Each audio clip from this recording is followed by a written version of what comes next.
விஜயாலய சோழன் தொடங்கி வைத்த சோழப் பேரரசு ஆதித்த சோழனால் அரும்பி ஒரு பெரும் விருட்சமாக வளர்ந்து நின்ற காலம் அது. அந்த விருட்சத்தின் வேர்களை இன்னும் ஆழமாக்கி கிளைகளை பரப்பி கனிகளைத் தந்தவன் முதலாம் பராந்தக சோழன். கிபி 907 ஆண்டில் அரியணை ஏறிய பராந்தகன் கிட்டத்தட்ட 48 ஆண்டுகள் கிபி 907 முதல் 955 வரை சோழ மண்ணை ஆட்சி செய்தான். அவரது ஆட்சிக்காலம் சோழப் பேரரசின் பொற்காலத்திற்கு அடித்தளம் இட்ட ஒரு சகாப்தம் என்றே சொல்லலாம். பராந்தகனுக்கு கோதண்டராமன் தேவி, வீரநாராயணி, திரிலோக்கிய மாதேவி என பல மனைவியர் இருந்தனர். இவர்களுக்கு ராஜதித்தன், கண்டராதித்தன், அரிஞ்சயன், உத்தமசீலி, கோதண்டராமன் என பல புதல்வர்களும் இருந்தனர். இவர்களில் ராஜதித்தன் பராந்தகனின் மூத்த மகனும் பட்டத்து இளவரசனுமாக விளங்கினான். அவன் ஒரு மாபெரும் வீரன். கண்டராதித்தனும் அரிஞ்சயனும் தந்தைக்குப் பின் சோழ சிம்மாசனத்தில் அமர்ந்தவர்கள்.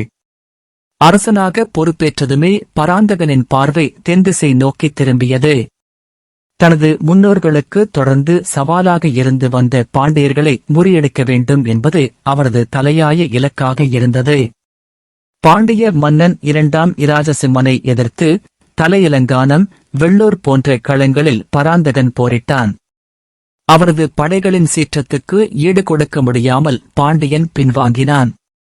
இறுதியாக மதுரையை சோழ படைகள் கைப்பற்றின. பாண்டிய மன்னன் 2ஆம் இராஜசிம்மன் அங்கிருந்து தப்பியோடி ஈழத்தில் அடைக்கலம் புகுந்தான்.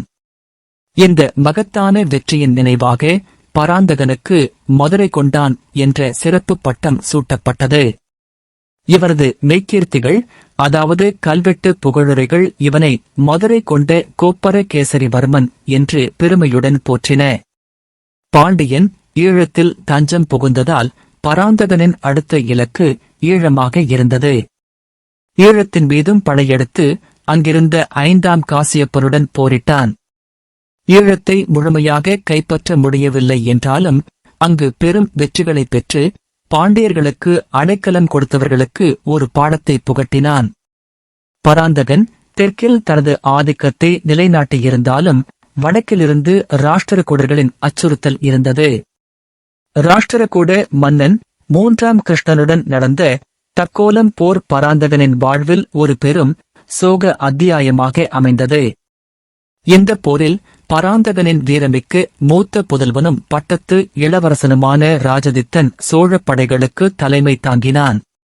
கிபி 949 ஆண்டு இன்றைய ராணிப்பேட்டை மாவட்டத்தில் உள்ள தக்கோலம் என்னும் இடத்தில் இந்த போர் நடைபெற்றது.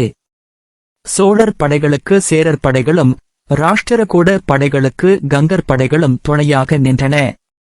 மிகவும் கொடூரமாக நடந்த இந்த போரில் சோழ இளவரசர் ராஜதித்தன் தனது போர் யானை மீது அமர்ந்தபடியே போரிட்டுக் கொண்டிருந்தான். அப்போது ராஷ்டிரகூட மன்னன் 3ஆம் கிருஷ்ணனுக்கு துணையாக வந்த கங்க மன்னன் 2ஆம் போதுகன் ஒரு நச்சுத் தோய்ந்த அம்பை எய்து ராஜதித்தனை தாக்கினான். யானை மீது அமர்ந்திருந்தபடியே அந்த அம்பு தைக்க ராஜதித்தன் களத்திலேயே வீரமரணம் அடைந்தான். சோழர்களின் செப்பேடுகளும் கல்வெட்டுகளும் இவனை யானை மேல் துஞ்சிய தேவர், அதாவது யானையின் மேல் துயின்ற தேவர் என்று குறிப்பிட்டு இவரது வீரமரணம் ஒரு தனித்துவமானதாக போற்றப்பட்டது. இளவரசனின் மரணம் சோழர் படைகளுக்கு பெரும் பின்னடைவை ஏற்படுத்தியது. அவர்கள் குழப்பத்தில் பின்வாங்க நேரிட்டது.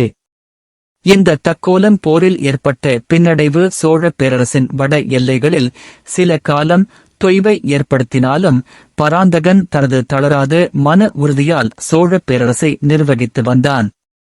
பல்லவ சிற்றரசர்களையும் தனது கட்டுப்பாட்டில் கொண்டு வந்து அவர்களின் நிலப்பரப்புகளையும் சோழப் பேரரசுடன் இணைத்துக் கொண்டான். பராந்தகன் ஒரு மாபெரும் போர்வீரனாக மட்டுமல்லாமல் சிறந்த நிர்வாகியாகவும் திகழ்ந்தான். மக்களுக்கான அவரது திட்டங்கள் தொலைநோக்குடையதாக இருந்தன. சோழர்களின் தனிச்சிறப்பான கிராம உள்ளாட்சி, நிர்வாக முறையான குடவோலை முறையை அவன் செம்மைப்படுத்தினான். ஊர் சபைகள், நாட்டாண்மை சபைகள் போன்றவற்றுக்கு அதிகாரம் அளித்து மக்கள் தங்கள் கிராமங்களை தாங்களே நிர்வகிக்க வழிவகுத்தான். விவசாய வளர்ச்சிக்கு முக்கியத்துவம் அளித்து ஏரிகள், கால்வாய்கள் போன்ற நீர்ப்பாசன வசதிகளை மேம்படுத்தினான். கடலூர் மாவட்டத்தில் உள்ள வீரநாராயணபுரம் ஏரி இவனால் வெட்டப்பட்டது என்று நம்பப்படுகிறது. நியாயமான வரி விதிப்பு முறைகளை பின்பற்றி மக்களின் நல்வாழ்வை உறுதி செய்தான். சைவ, வைணவ, சமண மதங்களை ஆதரித்து மத நல்லிணக்கத்தை பேணினான்.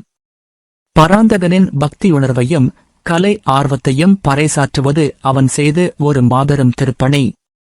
தனது அளப்பரிய செல்வத்தை பயன்படுத்தி சிதம்பரம் நடராஜர் கோயில் கூரைக்கு பொன் வேய்ந்தான். இதன் காரணமாகவே அவன் தில்லை பொன் வேய்ந்த பராந்தகன் என்றும் அழைக்கப்படுகிறான். இது இவரது சமயப்பற்றுக்கு சான்றாக அமைந்தது. ஸ்ரீரங்கம் ரங்கநாதர் கோயில் போன்ற பிற கோயில்களுக்கும் திருப்பணிகள் செய்துள்ளான். ராஜதித்தனின் மரணம் பராந்தகனை பெரும் துயரில் ஆழ்த்திய போதும் அவன் மனம் தளரவில்லை. தனது இறுதிக் காலம் வரை சோழப் பேரரசை வலுப்படுத்தவும் அதன் எல்லைகளை காக்கவும் பாடுபட்டான். தக்கோலம் போரில் ஏற்பட்ட பின்னடைவு சோழப் பேரரசின் வட எல்லைகளில் சில காலம் தொய்வை ஏற்படுத்தினாலும் பராந்தகனின் மகன் கண்டராதித்தன் மற்றும் அரிஞ்சயன் ஆகியோர் அவனுக்கு பின் அரியணை ஏறி சோழப் பெருமையை நிலைநாட்டினர்.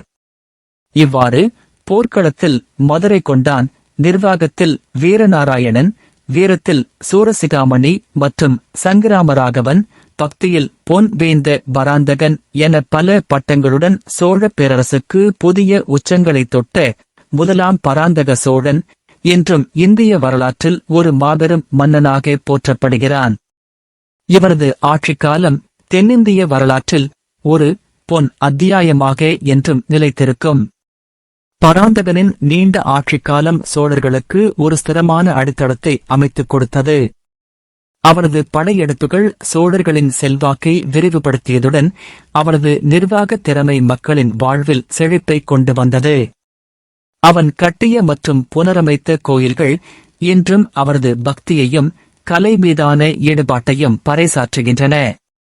குறிப்பாக சிதம்பரம் நடராஜர் கோயில் கூரைக்கு பொன் வேய்ந்த நிகழ்வு தமிழக வரலாற்றில் ஒரு பொன்னெழுத்துக்களால் பொறிக்கப்பட வேண்டியதாகும். முதலாம் பராந்தகன் தனது மகன்களுக்கும் ராஜராஜ சோழன் உள்ளிட்ட தனது பேரன்மார்களுக்கும் ஒரு வழிகாட்டியாகவும் உத்வேகமாகவும் விளங்கினான். இவரது வீரம், ஞானம் மற்றும் ஆட்சித்திறன் சோழப் பேரரசின் வருங்கால வளர்ச்சிக்கு வழிவகுத்தன. அவரது மறைவுக்குப் பின்னரும் அவன் உருவாக்கிய பேரரசு பல நூற்றாண்டுகளுக்கு தனது புகழை நிலைநிறுத்தியது. பராந்தக சோழன் என்ற பெயர் வெறும் ஒரு மன்னனின் பெயர் மட்டுமல்ல, அது வீரம், நிர்வாகத்திறன், கலை மற்றும் ஆன்மீக பற்று ஆகியவற்றின் ஒரு சங்கமம். தென்னிந்திய வரலாற்றை வடிவமைத்த மிக முக்கிய மன்னர்களுள் ஒருவனாக அவன் என்றும் நினைவு கூறப்படுவான். அவன் கண்ட கனவுகள், இட்ட அடித்தளங்கள் சோழ சாம்ராஜ்யத்தை உச்சம் தொட உதவின. மீண்டுமொரு சாம்ராஜ்யத்தில் அடியெடுத்து வைப்போம்.